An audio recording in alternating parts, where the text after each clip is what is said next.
Genesis chapter 35. Then God said to Jacob, "Go up to Bethel and settle there and build an altar there to God, who appeared to you when you were fleeing from your brother Esau." So Jacob said to his household and to all who were with him, "Get rid of the foreign gods you have with you and purify yourselves and change your clothes.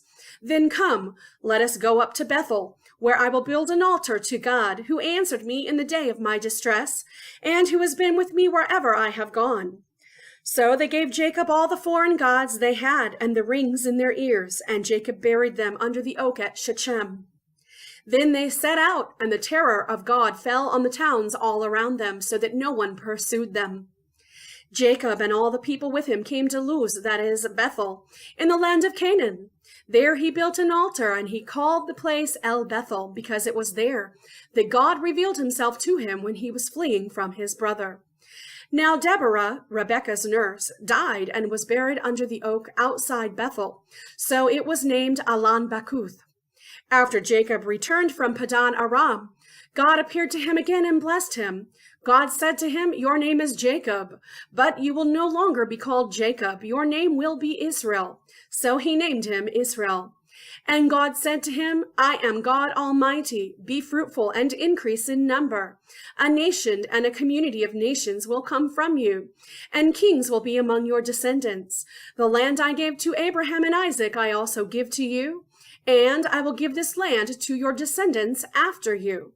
Then God went up from him at the place where he had talked with him. Jacob set up a stone pillar at the place where God had talked with him, and he poured out a drink offering on it. He also poured oil on it. Jacob called the place where God had talked with him Bethel. Then they moved on from Bethel.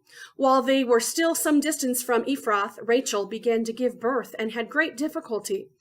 And as she was having great difficulty in childbirth, the midwife said to her, "Don't despair, for you have another son." As she breathed her last, for she was dying, she named her son Ben-Oni, but his father named him Benjamin. So Rachel died and was buried on the way to Ephrath, that is, Bethlehem.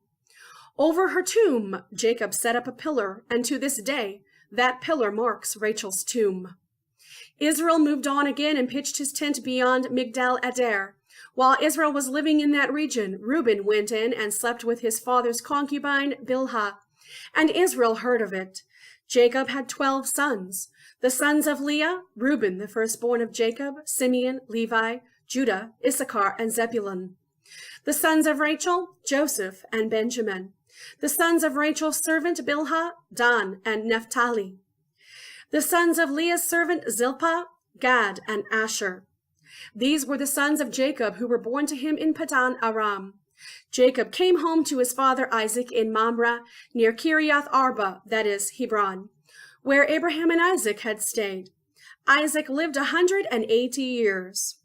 Then he breathed his last and died and was gathered to his people, old and full of years, and his sons Esau and Jacob buried him.